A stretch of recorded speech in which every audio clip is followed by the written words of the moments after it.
Hello, everybody. Welcome to the Subtext Podcast Archives. These are the long-lost episodes of the Subtext that were originally produced between 2015 and 2017. In 2018, the Subtext moved to American Theater Magazine, and we've been producing the pod there monthly ever since. These time capsules are being shared here in their entirety, including plenty of outdated references and advertisements for events far in the past. If you enjoy them, please subscribe to the current podcast feed for the Subtext or stream new episodes on the website for American Theater Magazine. Thank you for listening. Explosive diarrhea. The first time I had a play reviewed, that is what the critic decided to call it. I had only been writing plays for about a year, and this was the first time criticism was published about my work. This was the first and only time a play I had written was even produced. The play really had no business being produced in the first place. It wasn't ready. I wasn't ready. I really had no idea the work needed to bring the play to production. The production was never meant to happen in the first place. The play itself was called Bombs and Manifestos, a title ripe for a clever critic at an alt paper. The thing is, it was written as an exercise and not with the intention to actually be a play in the end. At the time, I was teaching myself how to write plays. I was in the midst of trying to write my first full-length. I had written a few short pieces, 10-minute plays, that sort of thing. I thought it was time to stretch myself and write that long play. But I was stuck. I was short on storytelling techniques, and my understanding of form was embryonic. And as I sat there in my neighborhood coffee shop, unable to move forward with this play, I did what most writers do. I got on the internet and started down a series of rabbit holes. And one of those rabbit holes led me to the Unabomber's Manifesto. For those of you not alive in the 90s, the Unabomber used to be all the rage. He was a domestic terrorist who sent bombs to his enemies through the mail. He wrote a big manifesto back in the day, and I never read it at the time. So I read it now, in this moment of being stuck. Anyway, as I read it, I started to think about how the internet makes information like this available to people every day. And I wondered if somebody could read this document and think, yeah, that makes sense. So I started to write a character profile and then a little bit of dialogue to get an idea of how this person spoke. And before I even realized it, I was writing a monologue. That was in the spring. In the summer, that monologue was performed as part of a small festival. A director directed it, and an actor acted it, and I watched it. But I couldn't tell you if I had any thoughts about this piece actually working dramatically, or if I walked away with any ideas of how to improve it. I just didn't think in that way. I was more like, cool, a thing I wrote was performed. I moved on to other things, like finishing that full-length play, which was troubling me. By the time winter came around, the play my theater company was supposed to produce fell through, and we needed something else to take its place. We only had a few weeks to get something up, and when we looked around, there weren't many options, except this one solo play, which already had a director and already had an actor. There was never any discussion about the readiness of the play or the dramaturgy. It was just a matter of convenience. It was only a one-act, and it ran under an hour, so we made some production choices to give it the feeling of a full evening of theater. And I was the producer, so my attention was split 50 different ways. One of the things I didn't do was act as the playwright in the process. There actually was no playwright in the process because I had no idea that was even an option. The director and actor were left to their own devices in fixing the moments that didn't work and simply working through sections of the play that, in any other circumstance, would have been rewritten. But I really didn't understand any of that. I thought the job was done when I hit print. And besides, I had to help the designers with their jobs, and I had to market the play, I had to pay the bills, and I had to prepare for opening. And when opening did come, I watched through the crack in the stage door. I was furious when I saw the actor doing things I didn't want done. I blew up at the director for making choices against my wishes. He calmly reminded me that I wasn't there in rehearsals. What did I expect? Only a few days later, Jenna Shearer wrote in a Boston paper, Bombs and Manifestos, Explosive Diarrhea. There it was in print for the world to see. I'm not so sure she was wrong. It has been almost 10 years since this all went down. In that time, I have written close to 20 plays, I earned an MFA, and I have had exactly 0 full-length plays produced, because I sure as shit am not going to self-produce again. Bombs and Manifestos eventually evolved into an actual play that I retitled and have had a few readings of over the years. It was the play that I used as part of my grad school application. It's no longer Explosive Diarrhea. I think about that experience a lot when I get caught up in the cycles of rejection that come along with being a playwright. When I catch myself bemoaning my lack of productions and start to consider self-producing, I think of the headline, and I decide I am just fine with writing, sending out, and receiving rejection. I'd hate to ever unleash something so horribly explosive on the public ever again.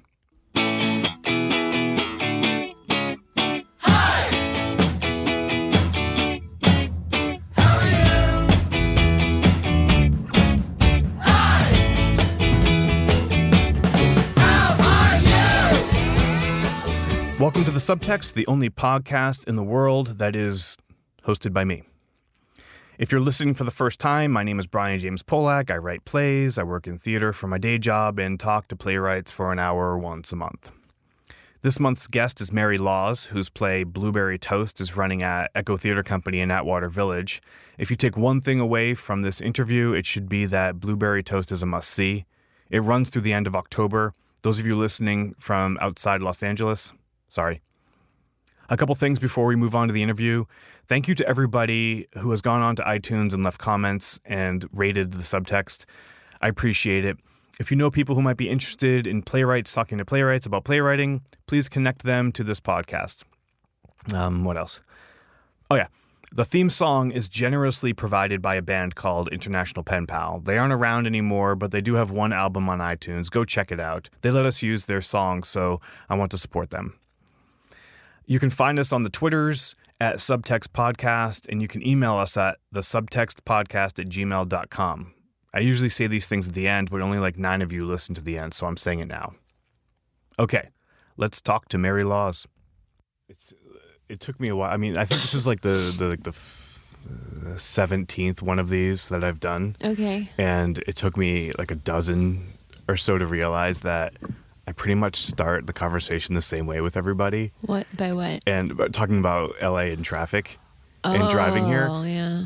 And on my way driving here, I was like, oh, I've got a totally different thing to start the conversation, and I won't even end up talking about driving. Right. And then I forgot what it was. Uh-huh. So here I am talking about driving here again.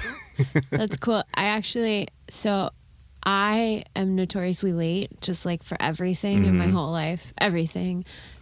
Deadlines, like getting somewhere on time, like my period. Like I'm just always late. But I got here early today because I was like, I don't know, maybe I felt bad about how long it took us to like schedule this actual interview. Yeah. So I was like, I got here early, and then I was just like, I don't know what the fuck to do with myself now that I'm here early. So I like drove around the block like an extra time because there was like a good song on the radio, and I was like, this is what happens for like early people. Like you get to actually, you don't have to like stress out and make excuses, and you know what I mean? Yeah, you know what I haven't mastered is getting to the airport at the right time to pick somebody up. Oh. And I feel like that's when I'm circling and circling, and you're always trying to, I mean, for me, I kind of, for some reason, I put all this pressure on myself to not make the person I'm picking up wait, even though I'm the one that's doing the favor, you know, by going to the airport to pick this person up. I'm like, oh, they can't have to wait for me. Right. So I have to like time it so they're just walking outside and I'm there. Just as you're like pulling up. So I get there early and then I'll pull up to the gate, and then I'll get a text saying something like, the plane just hit the ground. Yeah. And I'm like, oh no, how long is that going to be from when the plane hits the ground to when they get off the Right. thing, walk through the terminal, and get outside? Your fucking bag. Right, and right. So anyway, when you said I was circling the block listening to the radio, it brought me right back to the airport. You're a much nicer person than me. I like, if I get there, I'm just like, where the fuck are they? Like, I drove all the way to LAX. You I'm know never how doing shitty this this again. is? Yeah, there's Yeah. not even a good place out here to like stop for a coffee. Like, Oh, there isn't. There's no, nothing. there's like nothing. It's No. just like a couple random fast food places and then like car rental places, and it's the worst. Yeah, you'd think airports being the first introduction to people being in a city would consider themselves more welcoming, and then the surrounding areas would be more welcoming. It's but just garbage. Right. It's just garbage. Everything around an airport is just total garbage. It's the worst.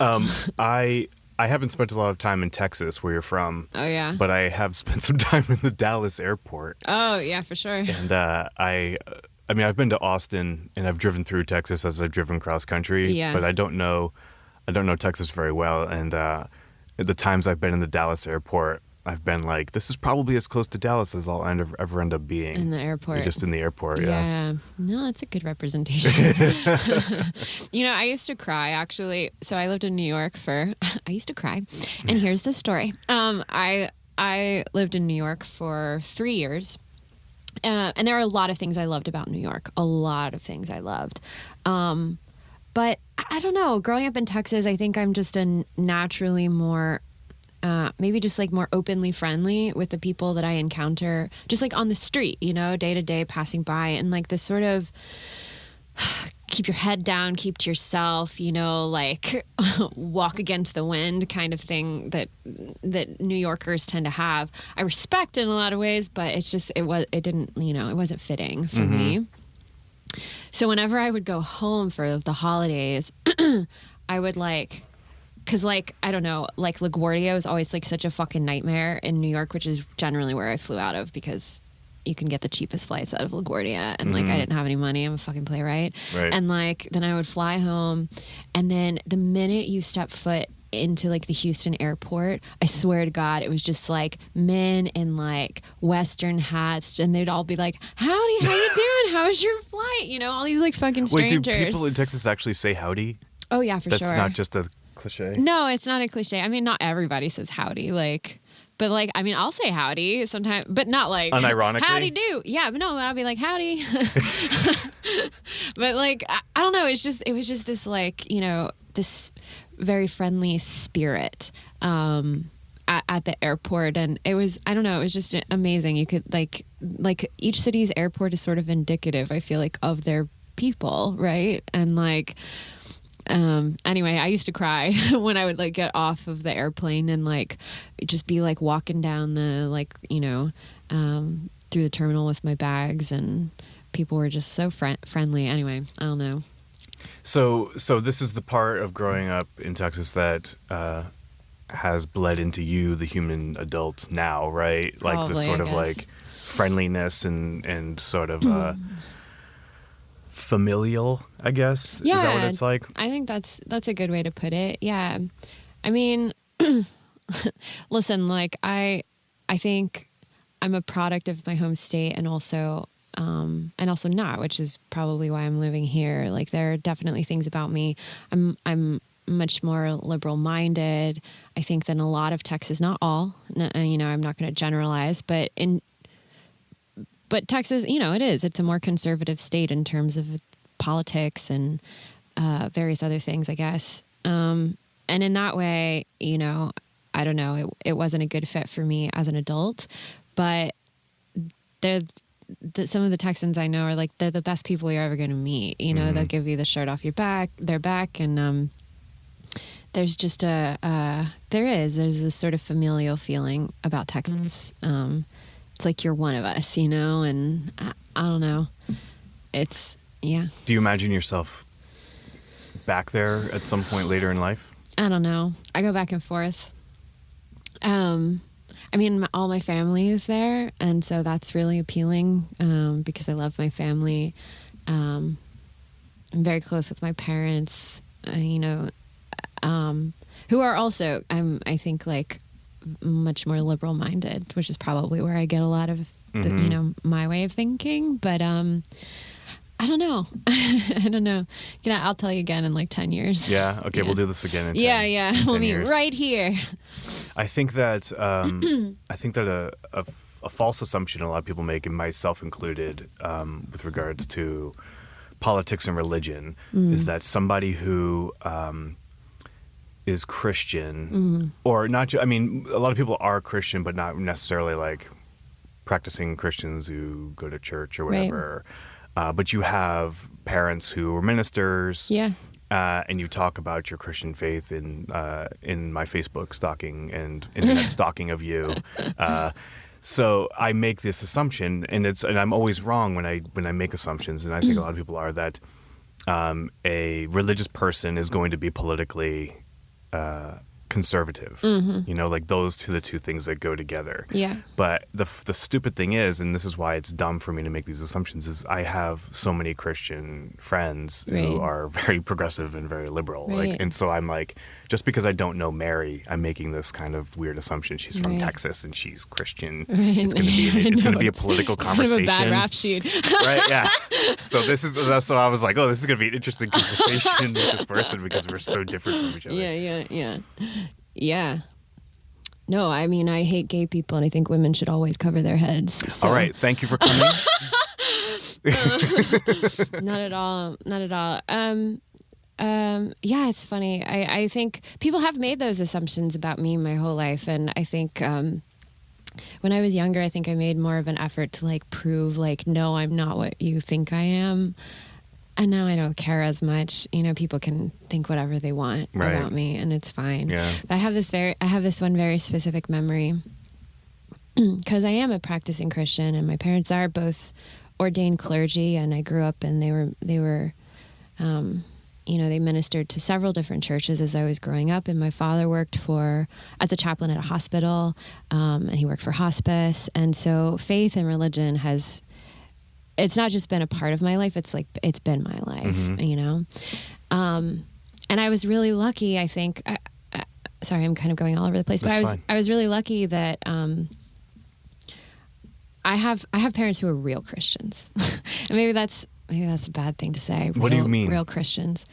I mean, I think they operate the way that I would assume and hope a Christian person would. Mm-hmm. They are so loving, and they are so accepting, and they are so good. There's not... I grew up understanding that there was not anything that I could do that would make them deny their love for me, and that is what I believe is the testament of Jesus. Mm-hmm. And so I don't know, I think because I'm a preacher's kid twice over, I feel like a lot of preacher's kids really they really go one way or another. You've either got your like Candace Cameron's, or your real wild child. I know a lot of preachers' kids growing up that were really wild and got into, sex, drugs, rock and roll real early. Mm-hmm. And I wasn't any of those. I was allowed to explore and sort of live a very steady life of faith because I think of the example of my parents. Mm-hmm. So anyway, because of that, I haven't fallen away from the church ever. In fact, it's influenced me in every way, and has strengthened me as I become more into my adult years. But I have this one memory. This was the reason I'm telling the story. I have this one memory when I was in New York, and I think I won't probably name names because I think that would be cruel, but there was this particular organization that I went to work and be a part of. They had hired me like right after I graduated from college. So I was about 22 and I was new to New York, and it was a huge milestone for me. I was really excited because it was a group of artists that I really admired. And I got the job and went in for my first day, and on my very first day said something about like what I had done that weekend, which included going to church. Mm-hmm. And they were immediately like, oh shit, like it's like we hired a Nazi, you know, Right, yeah. like they, you know, Yeah. it was scary for them. And it was maybe my first experience because I was also from the South too. You know, I'm from Texas where it's just like everyone's a fucking Christian, like everyone goes to church, you know? And so it was an eye-opening experience to me that like people had a different idea of like what I was all about, you know? Right. In that one moment, everything about you has been defined. Yeah. And shifted from like, oh, like we met her at the interview and like thought she was pretty cool and, you know, she likes plays and blah, blah, blah. And then all of a sudden it was just like, I felt like they thought I had fooled them or something, you know? I don't know. Trojan horsed yourself. Yeah, into really. it. I Trojan horsed myself into this group. And now you're going to convince them all to like become Christians. evangelicals. Yeah, seriously. Yeah, I'm going to show them the one true way. And that's not me either. Like that's never been my MO. I mean, I think the only way to open the doors into faith for somebody is just by example. It's, you know, I don't, at least it's not my gift to just sit somebody down and tell them all about Jesus. And they, you know, that's not my gift. And I wouldn't like that. I wouldn't like someone doing that to me. I wouldn't buy it and it would make me uncomfortable. But I think that the more you know about something or a person, the more you can grow to love and understand them. And so I feel like for me, if anyone is interested in faith, it's a slow burn process. You know, it's going to take a long time for them to come around. And the only way they can do that is through like a consistent example of what it looks like to be a person of faith. So anyway, that wasn't my MO at all. But I remember having to spend a lot of time convincing these people that like I wasn't the devil and like I wasn't coming in with an agenda. I was coming in just because I really fucking liked theater and I liked what they were doing. And so anyway. Yeah, I actually have noticed this. I work in theater in my day job, and I've been there for many years. And the theater world can be, and I am generalizing, but it's generally true. Extremely progressive, non-evangelical, right? So politically progressive, non-religious, not anti-religion, but just a non-religious environment, and you kind of just assume that everybody who will come in is that way. And it's kind of unfair because what is wrong with having a different political belief? But the environment can be very challenging for a person like that because it's just assumed to be a very progressive environment. But to be good at making theater doesn't require you to have any particular political point of view or any particular religious point of view. Sure. You know? No, I mean, yeah, those things can only influence the art that you make, you know? I mean, if you want to make theater, you just make theater. It doesn't matter who you are. But I do know that I cling to like my fellow theater makers who are also people of faith too, because it's just like, you're doing what I do and you understand what I do. Like, you know, like Becca Brunstetter and my friend Hansel Jung, who's a beautiful playwright. I went to grad school with, and Did you attend with Kate Tarker? Yeah, she was in my class. It was me and Hansel and Kate. Yeah, I met Kate. This is obviously a little bit of a tangent, but I met Kate in 2007. Oh, yeah. At a 2-week playwriting intensive at the Kennedy Center. Oh, yeah. And that was when I really became a playwright, actually. I was in the midst of transitioning out of being a terrible actor. Cool. Transitioning into being a terrible playwright. I've done that. But I hadn't yet committed to saying I am a playwright. Like I wrote something to get into this 2-week intensive program, but I was just a person that was trying to find myself creatively. And so I attended this program and I met awesome people like Kate and spent 2 weeks with her and a lot of other amazing people. And by the time I got out of that, I was a playwright. That's cool. And then I moved to Los Angeles like 2 weeks later. Wow. And so I came to LA with this sort of like fierce sort of I am a playwright now. Yeah. And my love of theater and playwriting grew over my years of being here in Los Angeles, which is sort of like the opposite of what happens with a lot of people. Like their It's love a of really theater unique grows journey. elsewhere. Yeah. And they hold on to their love of theater and come to LA to do something else. Right. So anyway, So wait, where were you where were you when you were a terrible actor? in Boston. You were in Boston being a Yeah. terrible actor. Yeah. Okay. What is that like? Like growing up as a playwright in LA? I mean, yeah. I have had a lot of good fortune. I have not had a lot of professional success. Like I haven't had a lot of productions. But as far as becoming the writer I am today, I've been really fortunate because when I got to town, I got a part-time job at a theater, and that theater is in Pasadena. It's called the Theater at Boston Court. Oh yeah. And the plays that Boston Court produces are very much plays that I aspire to write. So I was learning how to be a writer while working at a professional theater and watching theater come together. I had spent a little bit of time on the inside of theater, doing some acting, but it's been my years at Boston Court learning the soup to nuts process.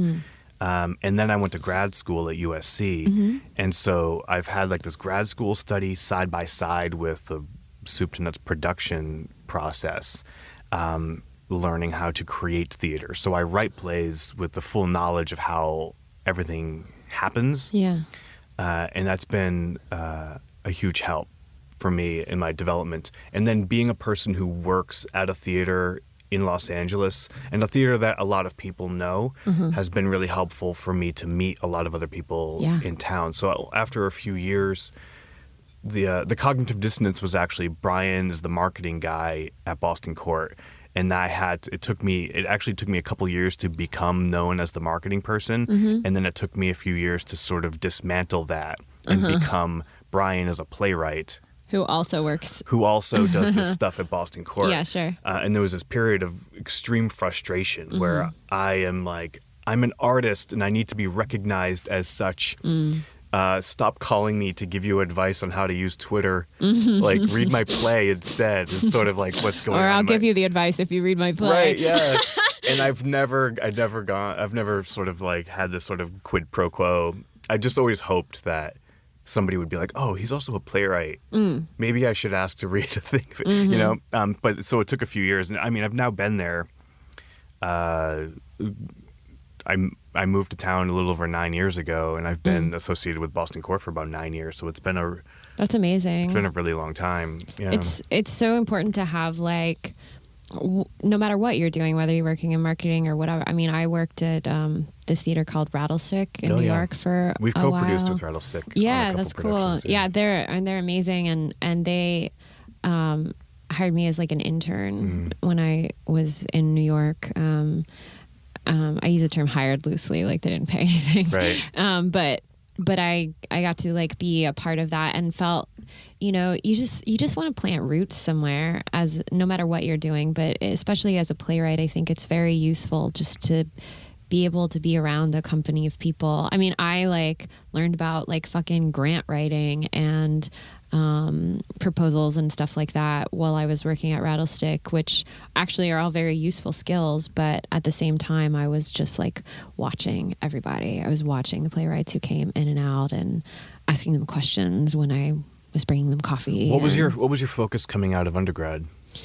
I was a theater performance major, but I went to Baylor University in Waco, Texas, which is very infamous Waco. And oh yes, I was growing up. I was an adult in the 90s. Yeah. So I'm familiar with Waco. Yeah. Yeah, for sure. Anyway, but what was great about the theater program there was that even though I went in as a performance major, it didn't have a conservatory type feel. And it was the best place in Texas. I knew I wanted to stay in state. It was the best place to study theater in Texas. And so I got to explore a lot of different like ways. I knew I loved theater, but I didn't know my way in, right? And so you start as like either actor or technical, you know, like, and then when I was at Baylor, I got to act a lot, which was like a joke because I'm not very good, but I also got to like, you know, design costumes and I got to learn about what being a dramaturg is, and I got to direct a little bit, and so I got to explore like, you know, all of the avenues into, you know, the art form. And it wasn't until my like very last semester, I think, at Baylor that I took a playwriting class, which is really what I wanted to do all along. But I was just terrified that I was going to do the thing I really wanted to do and be very, very bad at it. Why was it the thing you wanted to do? Like, what? I just love plays. How did you know? I just love plays. I just love them. What were you reading? Sarah Rule. Yeah. My sort of like, I call them my holy trinity, Sarah Rule, Sarah Kane, and Carol Churchill. I mean, they're the three women who really made me want to be a writer. And so I was discovering all three of them in college. And I had a professor, her name is Lisa Denman, who had this incredible library of plays, and I would go in and I would take a couple of plays every day, and I would finish them before the day was done and like go get more.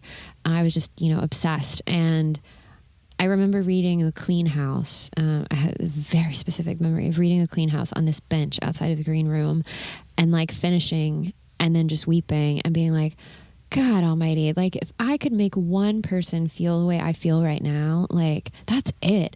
Job done. You know, kill me then, like put me down. And so I don't know, it was just always in the back of my head, like maybe I could be a playwright. Maybe I would like to be a playwright. And I don't know, I finally tried, and I'm not a naturally gifted writer. Like I'm really not. I just love it.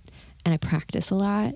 And I think, I don't know. I know I hear from like a lot of people all the time, just like, oh, I could never be a writer. And it's just like, nah, you fucking could. Like if I can do it, you can. You just have to really, really want to, because it's also really fucking hard. Yeah. And it's lonely. It's so lonely. To just like wake up, and especially like I'm a single person, like you wake up alone and you go sit at a desk alone and you write alone, and then you know, it's and you have to tackle problems alone. Like it's very, very lonely, but it's always worth it, you know? And so I don't know. It's lonely, but for me, I adore that part of the process, but I so yearn for the part of the process where you're not alone anymore, where you're suddenly in a room and there are all these other people there. Like that's how I get through the loneliness is that yearning for the communal part of it to start. No, I totally agree. I mean, I'm working on a television show right now. I work on a show for AMC called Preacher, and that I think for me has fulfilled that kind of that community thing that I like look for, because I get to sit in a room of very talented, very diverse people every day and come up with stories and do the sort of like problem solving thing together, which is like, it's a totally new way of working for me, but it does sort of, it like cuts the loneliness a little bit. And it's fun, you know, it's fun to write in a group. I had never thought like maybe I would want to write with a partner, or maybe I would want to write with, you know, other people. And, I fucking love it. Are there other playwrights in the room? Yeah. Olivia Dufault. Do you know her? No. Oh man. She is such a good writer. The play that I first read of hers that I was just like, oh man, this is fucking great, is called The Year of the Rooster. She came out of Ensemble Studio Theater and still lives in New York, although has spent like a great deal of her time recently in LA because obviously she's working on Preacher. But yeah, it's really fun to have another playwright in the room. And our showrunner too, Sam Catlin, came originally from theater. And then came to LA and sort of like remade himself as a writer. and wrote for like Breaking Bad for I think almost every season. But he's got like the sort of theater language still like ingrained in him. And so it's cool. It's a very diverse room. Like we don't all come from television. Only a couple of us do. And so, and then like, we've got a guy who mostly comes from screenwriting and so it ends up being like, I don't know, just creatively like it's very alive because we're all kind of coming at stuff from different places. I was just having a conversation yesterday with one of the artistic directors at Boston Court, and we were talking about this playwright who we love. And we've read a bunch of his plays, and we think he's fantastic. And we were bemoaning the possibility that he's so good he might get a TV job stolen by television. And I've noticed that has happened with a lot of playwrights. They will shift over to TV, start making for the first time a good living salary, and theater kind of slips away. Yeah. And then there are these playwrights like Sheila Callahan, who has really maintained sort of like both careers in parallel. Becca too. Becca Brunsetter. Yeah. Becca is sort of like my, she's like my television writer / playwright role model. Yeah. I like look She's at her awesome. all the time and I'm just like, oh God, if only I was more like you. Yeah. Because she's constantly churning out new work. Yeah. And it's good work and I find it so impressive. It's been a lot harder for me, I think, to navigate Hollywood while also, continuing to write plays. Do you feel like it could be like a sort of a trap in a way? The golden handcuffs of maybe. Yeah. But can you feel that? Because right now you have a play that's running at the Echo, and you're on a show. Yeah. So you have these two things happening simultaneously. Yeah. No, I've been fortunate when it comes to work. Over the last couple of years, I've been extremely blessed. But I've got to say though, like, I guess I graduated from grad school 2 years ago, and I immediately came out to LA because I got a job.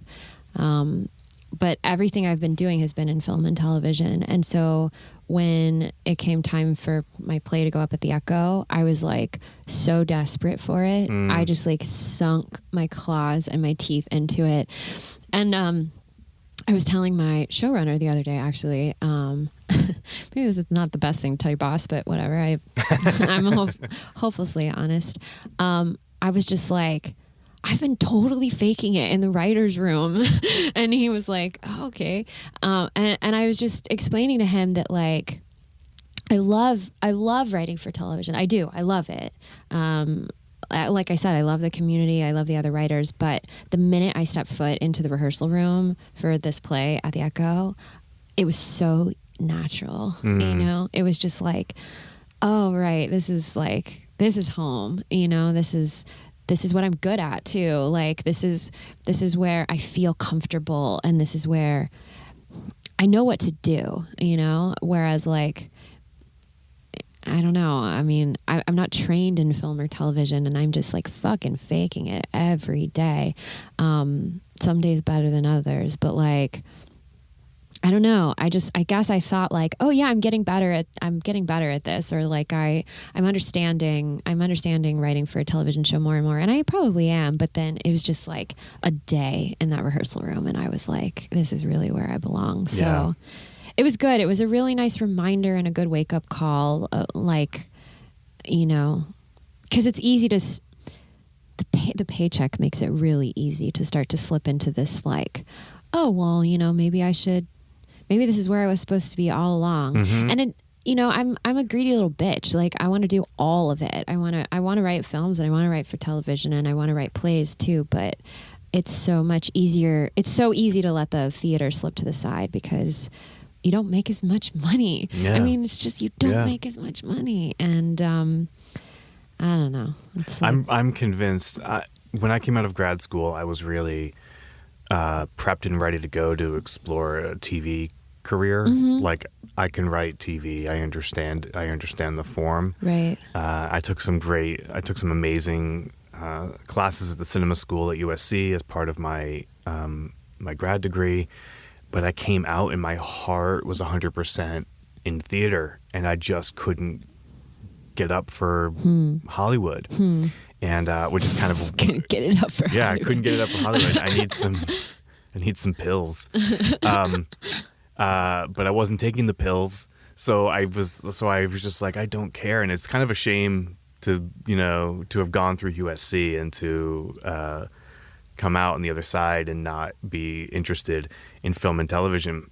And I'm all in on theater, Right. and I'm not finding a ton of success in it because a million reasons. Maybe my plays are just not right for people, or the timing is everything, and I'm not getting the right play to the right person. Whatever, for whatever the reasons are, it's just not taking off. And I'm starting to think, if I stopped caring about theater, is that when it starts to happen? Like if I was like, you know what, I've written all these plays and they're all piled up and they're kind of there, and maybe I'll just go and write a novel, or I'll go and write a screenplay, and I'll go and explore TV again. And then maybe my phone will start ringing, or my email box will start, because phones don't really ring anymore. I think the fact that you've got a stack of plays, though, is success in and of itself. So that, yeah, and this is, it's funny you bring that up, because at the end of the conversation I had in this room with Carla Ching a couple months ago, we ended on that concept of success, because the last question I asked her was, how do you define success? And then Right. she turned it on me, and I have this idea of what I find to be successful, and I'm wondering if, because everybody has their own definition of success, Right. and maybe the one I have for myself is not the true definition of success, because maybe I die and 50 years later this trove of plays gets discovered and I am, Ibsen. I mean, I'm not saying I'm Ibsen, you know what I mean? But like, I'm not that Ibsen had that process. You're kind of saying you're Ibsen. But like in 50 years, people could be like, oh, look at this successful player. I guess it's more like Van Gogh, who was not particularly successful as a Right. living artist, but then later, after he died, he's a genius. Right. So is that success? I think Van Gogh would probably feel like a failure. Right. I don't know. I think... That went along a lot of different circles. No, that's okay. So- This is something I think about a lot, though, is like what my definition of success is. Right now, my definition of success would be, I think what you're doing, though, is having a stack of plays, whether they're being done or not. You've written them and you have them. And like, I've had a hard time finishing one in the last year. And I'm making money, which is what some other people's definition of success is. And I had a film produced and out in theaters earlier this year, which is what some people's definition of success is. But I don't know, it's not mine. Mine is what you're doing. And I had this teacher, Paula Vogel, who would always say that like one bad draft is better than 100 great ideas. And I think that's true, man. I think, I don't know. I know that I felt more successful this year to have the Echo Theater, which is a beautiful theater, but a smaller theater, produce one of my plays. Then that's the most successful I have felt in a long time. And I think it had to do with just like where I was investing my time. I was investing my time and my life and my resources into this play, which is something, and the theater too, and the people who are making the play. And like, I found that to be incredibly valuable, as opposed to maybe other ways that I've invested my time and my resources and my energy. But I don't know. I think this is sort of what and a friend of mine who listens to this podcast kind of planted this in my head a little bit. What I'm realizing, the narrative of this podcast, we're 17 months into it now. The narrative, if there is a narrative, it's sort of me trying to, as a fledgling emerging playwright, to emerge as I'm learning from people who have emerged. Right. Because everybody I interview, I personally see, whether you see this yourself or any of the other playwrights have seen this themselves, I see them as successful playwrights who have emerged and are in the American theater as recognized people. And so the narrative of this whole thing is, how does that happen for everybody? Right. And simultaneously, what's my version of that path into this as I talk to a person month after month? I have to just be honest, though. Like, I really hate the term emerging playwright. I think it's some bullshit term that someone came up with when they were like trying to figure out how to write awards or something like that. You know what I mean? Like, it's a way, I think, you know what I think it does, the term, now I'm going to get all angry, but I think it pushes you down. It's like a heavy hand on the shoulder of a writer that says, like, you are not yet grown, you cannot quite stand up. And I think it's dangerous. I think if you're a playwright, you have to say you're fucking playwright. And like, there's no emerging to do. Like, you just are. One day you're not, and the next day you are, because you own it. I mean, it took me a really long time just to call myself a writer, but the more I did it, the more I became one. And I feel like if I called myself an emerging writer, it's like I was waiting for somebody else to tell me that I could do the thing that I really wanted to do. You're not an emerging writer. If you have a stack of plays, you're a fucking writer. Like, that's it. And I mean, again, like, I don't know, productions and awards and grants and whatever it is, like, yes, maybe that is incorporated into your definition of success or other people's definition of success, but I don't know. The term emerging playwright, it makes me really angry, and I just find it to be stifling, Yeah, I sort of agree. I think a lot of the opportunities are categorized in certain ways for a playwright of this age X, 25 and under, 30 and under, 35 and under, or playwright who is in the emerging category, and emerging is defined thusly. And so everybody sort of gets categorized in all of these different ways, or opportunities are available to you only if you fit into the certain categories. And in a lot of ways, because of my actual age is older than the traditional emerging playwright, I actually fall out of a lot of opportunities, despite the fact that I am just as young as a writer in a writer age. Sure. Which is something I kind of locked into going back to the Kennedy Center thing again. Gary Garrison ran this program. It's a great name. And so Gary Garrison was the creative director for the Dramatists Guild for many years, and he taught playwriting. He's a playwright himself, and he taught playwriting at NYU. Oh, cool. And so Gary talked about your age not as your actual age, but as your writer age. How long have you been writing? Right. That's your age. That's your age. So my writing age is, younger, not my actual age, which is I'm 42. But because I'm 42 years old, I can't do a lot of things simply because I was born in 1970, whatever. You were born in the 70s. Yeah. You're so old. Nixon was president. Oh, God. I don't even know who Nixon is. Yeah, that's interesting. I mean, that's, maybe that is a very, I guess, helpful way to look at it in some ways. And I mean, if that's the case, like, my writer age is 8.5, because I haven't been writing that long. So we're about the same age. We are about the same age. Yeah. I don't know.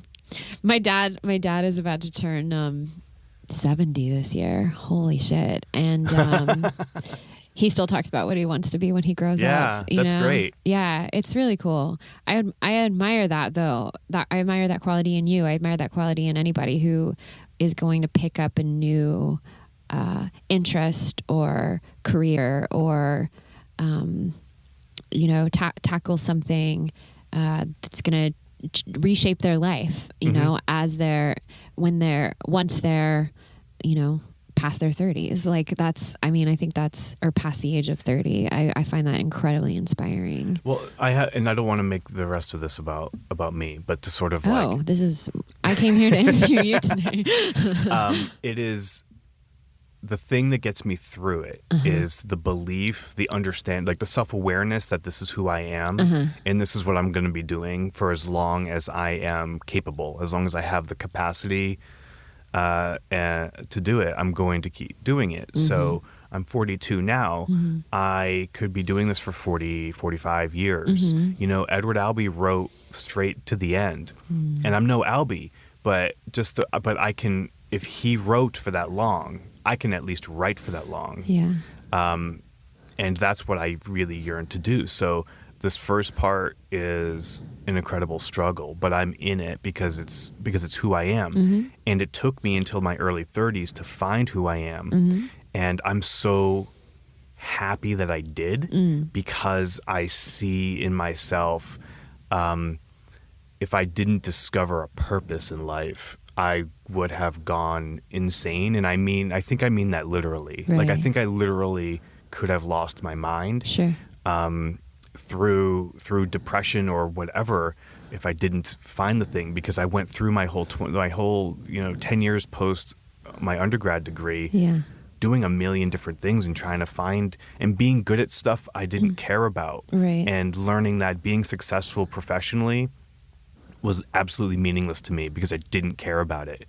And now I'm unsuccessful at a thing I care about, and it's so much more preferable. That's cool. Like, I will accept that, and that might be my lot in life. Yeah. And whatever. But isn't that amazing though? That's amazing. That's very, very admirable. You're also so funny. I think a lot of people lose their mind after they've discovered writing. Right. You were losing your mind before. The writing saved my mind. The writing saved it. Yeah. I say that all the time too, though, like that writing saves my life daily, because the worst and the hardest things that I've had happen to me in my life, if I can find a way to write my way through them, then like it's okay. You know, it makes it more okay. What is this? There's this John Updike poem where he talks. It's called End Song, I think, and it's like a book of poems that he wrote at the very end of his life. I think it was the last book of poetry that he wrote. And if I'm remembering correctly, it's been a long time since I've read it. It's been a couple of years. If I'm remembering correctly, though, his wife asked him to write it because he was ill. He was reaching the end of his life, and she said, "Please write one more book for me." And so he wrote this book of poetry, and he talks about words. Like, he's basically entreating words to stay with him a little bit longer, as he is disintegrating, you know, as he is dying. And he talks in this one particular part about how words have saved him, how they've made all of his problems a little bit less. And what did he say? It's like formed of those I've loved more, or those I've lost, more solid ghosts. You know, it turns your pain into something magnificent. And I think about that a lot in my own writing, my own life, that like I can look at like all of my plays as sort of a passport to my life, that like each one has brought me out of something. So anyway, I don't know. I find that really moving, what you say about finding writing has actually kept you from going insane, because I think to be a writer or to say you want to be a writer is like an insane thing in and of itself. But yeah, it's such a stupid idea. It's a really dumb idea. Nobody should do it. If you're listening to this, don't do it. But really, though, it's so I don't know. It's such a theater to me is like it's so there's like a symbiotic relationship, or it's like mutually beneficial for like as a writer, if I can put something on stage then I can be seen and heard. And that's very powerful, I think, for any human being to have a mirror held up to them and to say, like, this is you, these are your thoughts. This is something that you did. It's very therapeutic, but if you can also give that experience to other people too, my God, like, what else is there? And I think that's part of why, for me, as someone who wanted to be a writer for a really long time, theater was really the medium that I chose, because you can, like, in a moment, it's like such a beautiful cycle of, like, giving and receiving. I'm not sure what we were talking about. That's fine. You said a minute ago that your plays are sort of passports out of things for you.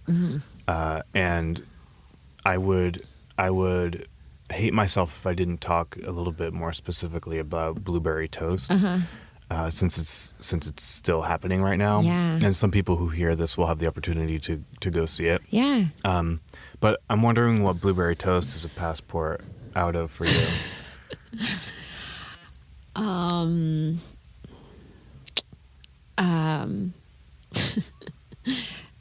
A very personal moment in my life. Yeah. I mean, a lot of things too. Like, I grew up in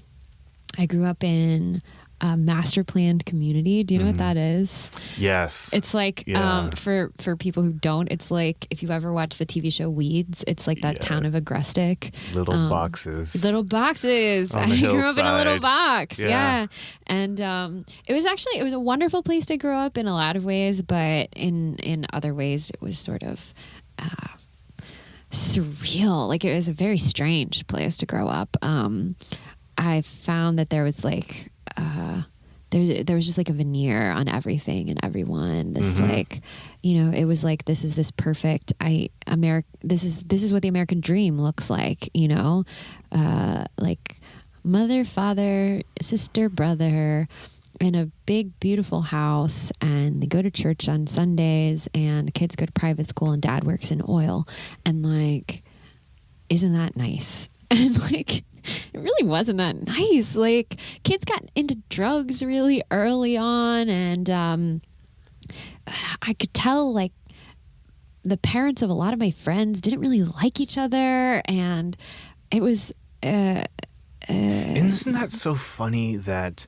this whole, like, we have this concept, we have this picture, like, this is life, this is family, this is the American dream. Yeah. And it actually really doesn't exist. Yeah. Because you get inside any of that. It's so broken. And it is so broken because maybe that's what life really is. Yeah. It's complicated and it can be dark and it can be light. But the American dream is just like light and bright and wonderful. But the reality is that it's all of the things. It's all of the flavors. It's all of the colors simultaneously. Well, in this particular version, for me, this town that I grew up in, it's like there was a lack of honesty. And I think like that was the thing that really kind of broke down the system. I think, and to me, as I've grown older, that's become something that is increasingly important in my life, is like unadulterated honesty. Like, I'll tell you fucking anything. And my writer's room, they fucking know everything. They know who I'm sleeping with. They know they know what I ate for dinner last night. They know all my fears and all my hopes. And like, I love that. I think I always find that, like, as a human being, like, the more you share your flaws and fears and missteps with somebody else, the more they'll share theirs with you, and you kind of never know what you're going to get, or like what good thing you're going to get out of that kind of like hopelessly honest relationship. And so I guess the thing for me with in this town that I grew up in is just like, there wasn't that honesty, that true truthfulness. And so I think, like, when you see, or when you look at my play, I think that's a big part of it, is just like, this is a family and it looks so lovely, but they're not being honest with each other. And they all have different relationships to truth too. But, I had this moment early on. I went to the play and I I knew almost nothing about it. I mean, I know Jacqueline. Yeah. And I try to see She's so everything great. she's in because she's great. She's one of our LA theater Gems. treasures. Yeah. And so I knew she was in it, and I pretty much see everything the Echo does. But I didn't know a lot. People saw it and said, see it so we can talk about it. Right. And that's usually the greatest thing I can hear. Right. Because it wasn't like, go see this amazing thing. Right. I loved it. It was, go see it so we can talk about Have it a because conversation. that's what I want. That's I want cool. to participate in conversation. I want to create it. So anyway, so I sat down and the play starts, and going back to the beginning of our conversation where I talked about making assumptions about you as a person, I immediately started to make assumptions about this play, and it was thin. This play is thin, Yeah. and what I'm seeing right now is this joke being played out, and that's what I'm going to watch for 80 minutes or so.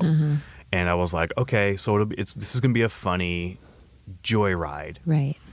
And 5-10 minutes, like some point in that 5 to 10 minute period Right. in the play, I saw the second level, and I locked into it. And I don't want to say anything specific to give anything away because I want people to have as unadulterated an experience as I had. Yeah. But in that beginning period, I saw what the play is underneath. And that's when I was like, yeah, I get it. And the really interesting thing is, as the play is a sort of semi 3/4 thrust in a way, and I was on the side. Oh, cool. So I love it when people sit on the side. I had audience on the other side of me, in front of me, and you could tell there were a couple people that didn't connect. They didn't realize it like I did. There were a couple people I was watching periodically through the action or in between scene transitions, and you can tell they didn't find that moment for like it didn't land for them. It pretty much landed for everybody in the audience, but there were a couple people I saw they didn't get beyond the joke, and I was looking at them. I was like, oh, I feel so bad for you because you're totally missing out right now. That this is deep. And the other really interesting moment I had was that Michael, who plays Jack, I was a TA as a grad student at USC, and he was one of my students. Isn't he the greatest? I didn't know he was in the play. Oh! And like when they first come out on stage, I didn't look at the program first. Yeah. When the children first, this is not a spoiler in any way. When the children first come out, Right. They're standing right in front of me, Right. where I was seated, and I was just like, Oh, it's Michael. oh, Michael. I don't think I've ever seen him perform before. I think I saw him do some improv when he was an undergrad. But I was just like, Oh, he's so good. That guy can do a lot of stuff. He can do a lot of stuff. We saw a lot of people for that part, and he came in and it was immediately just like, oh, okay, there he is. Like, yeah. And he also he plays piano in the play, and he does some tap dancing. And But he said he never played piano before. No, he didn't. So he had taken like a couple tap classes, I think, but he just like mastered all of these skills in a very short amount of time. He's so multi-talented. Was the tapping in the play? Did you write that in the play? No. So I worked with this director who's so stunning. His name is Dustin Wills, and he is a theater director in New York. I went to grad school with him. He's a fellow Texan. He's like the most brilliant director I've ever worked with, and everyone should hire him. But he, the dance is written into the play. But when we did like a sort of workshop production of it before this. And he had the idea that like, I think he really connected to the boy character, to the character of Jack. I think that's like his way into the play. And he was like, I think that Jack should just be sort of incredibly like masterful at some extraordinary, he should have like extraordinary abilities.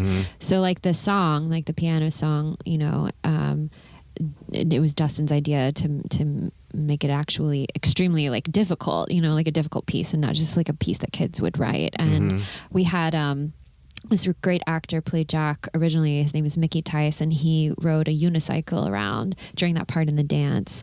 And so Michael couldn't ride a unicycle, but he was like, I have tapped before. And so he worked out this like incredible tap routine. But Did he choreograph that? the director did, yeah. Dustin did. I think Michael maybe choreographed the tap himself. I'm not sure. But it... yeah, he's just he's so skillful. I love that, Michael Sturgis. Yeah. Me too. So it left me, this play left me with a lot to talk about, and it was sort of like I had a lot to talk about in every aspect of the production, performance, writing, production. All of it was there, like what you kind of want in a production. I took away. I could have talked about this play for hours. So it was a bit of a gift. So thank you for the you for the gift of blueberry Thank you toast. for saying so. That means a lot. That's very nice. That's what every writer wants to hear. Is like talk about your work for hours. Tell me more. That's cool. I've really enjoyed working with the Echo. I mean, we were talking about this a little bit earlier about how important it is to have a theater home to like plant roots in like wherever you are. And when I came out here, I quickly realized that I was never going to write a play again if I didn't have a community around me encouraging me to do so. And I emailed my old professor, Sarah Rule, and said, please help me, send me somewhere out here. And she was like, oh, girl, you need to meet Chris Fields. And so she introduced me to Chris, who's the artistic director at the Echo. And, they have been so good to me. I'm in their writer's lab. They've had, public and private readings of some of my work, and now they've produced one of my plays, and it has totally kept me afloat out here. I don't think I would like Los Angeles as much without the Echo. So, yeah, it can be hard to like Los Angeles as an artist. Yeah, particularly a theater artist, because there is a lot of great theater here. It's so dispersed, and it can be interconnected and then not interconnected, and it's really hard to navigate. Yeah. And I say that having been here for part of it for so many years, that it can really be a challenge. So you're really lucky, and you're connected to just a great organization. So. Yeah, I think Sarah knew me, and she knew my writing, and I think she knew that Echo would be a good fit for me. But I do feel so fortunate that they produce a lot of work that I'm interested in.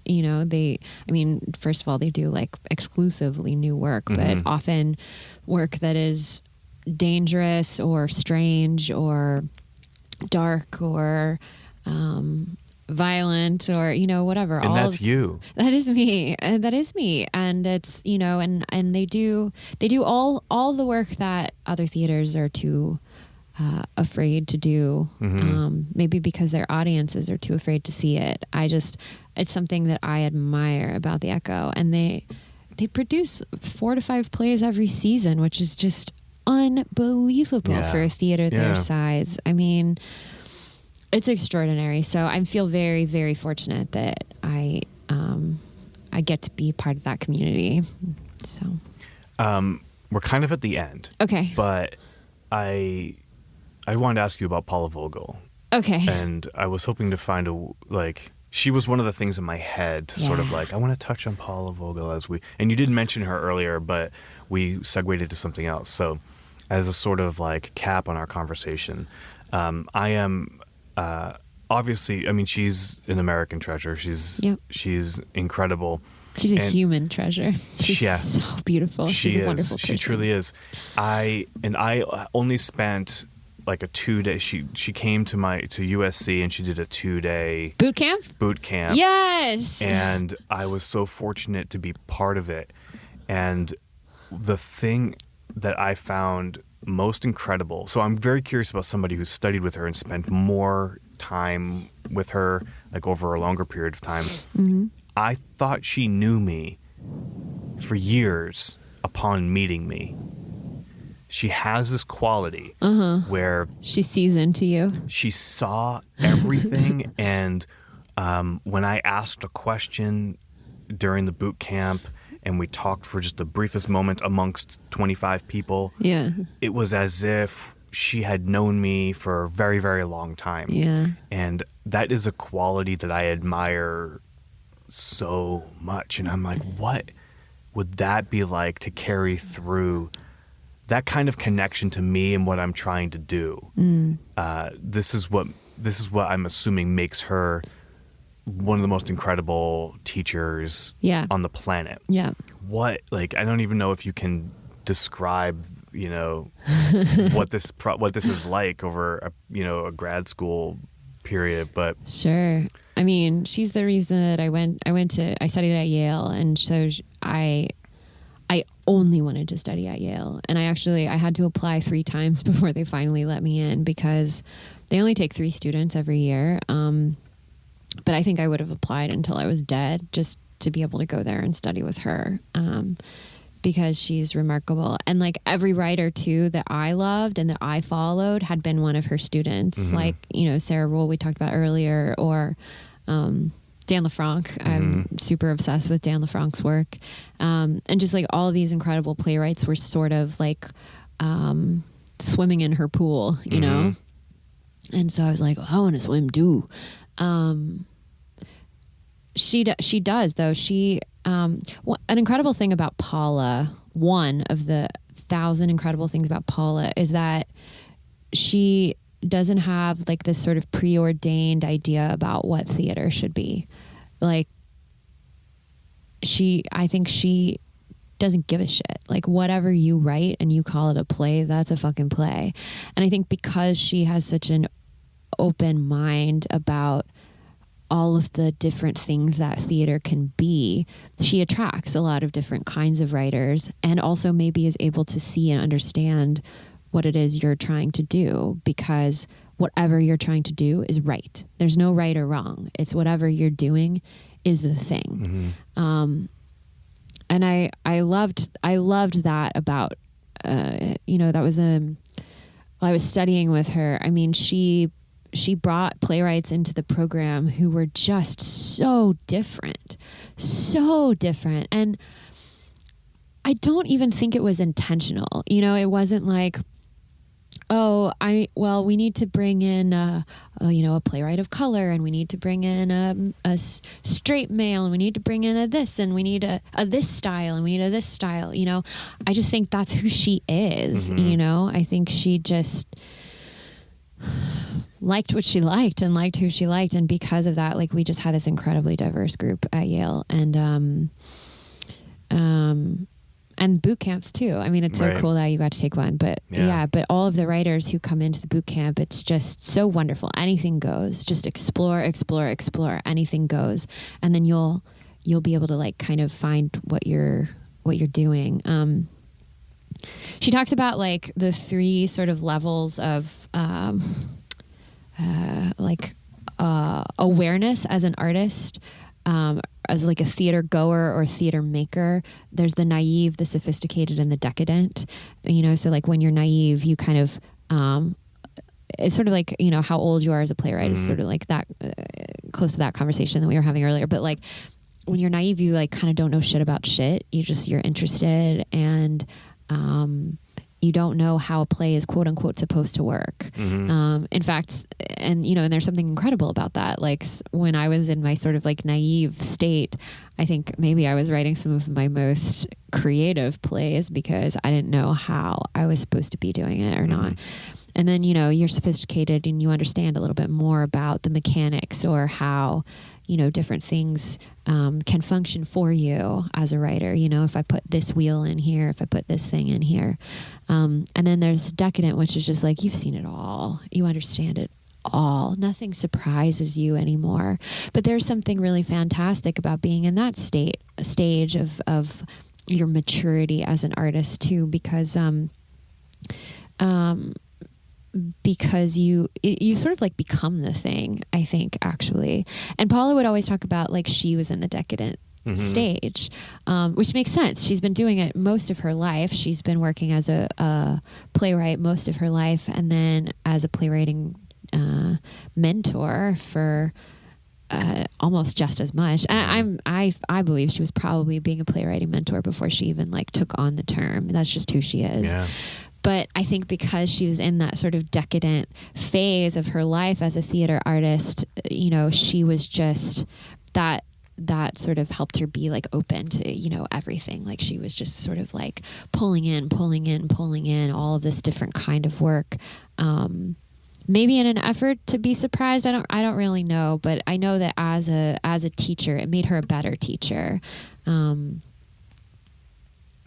I don't know if that was an answer to your question. She is so magnificent, though. I mean, as a human being, too. It wasn't a question so much as I wanted to listen to you talk about her. Yeah, she's so magnificent. And I guess that could probably be a whole other hour-long podcast. Probably. Yeah. We should get a bunch of people together and just talk about how great fucking Paula Vogel is. I would, yeah. That would be kind of amazing. Yeah. She changed my life. And, you know, when she asked me to come to Yale, she changed my life. And because of her, I got to know Sarah Rule. And because I know Sarah Rule, I'm now at the Echo. I mean, she completely altered everything for me. I owe so much to Paula Vogel. Maybe that's a good place to end. Yeah, I think it is. I owe my great good fortune to Paula Vogel. Yeah, let's end it there. Thank you. Yeah, thank you so much. This is fun. Thank you to Mary Laws for coming in today. Her play Blueberry Toast runs for another week or so at Echo Theater in Atwater Village. Go see it if you can. Please go to iTunes and subscribe now. While you're there, please leave a comment and rate the show. Thank you to Danny Oliver, LA Stage Alliance, and At This Stage Magazine for producing this show. Thank you to David at JTB Recording Studio in Los Angeles for recording us. And thank you for listening. Find us on Twitter at Subtext Podcast. If you want to connect to us for any reason, the email is thesubtextpodcast@gmail.com. If there are playwrights in Los Angeles you want to hear on this show, please let me know. That's it. To the 9 of you who make it this far, I have one thing to say to you.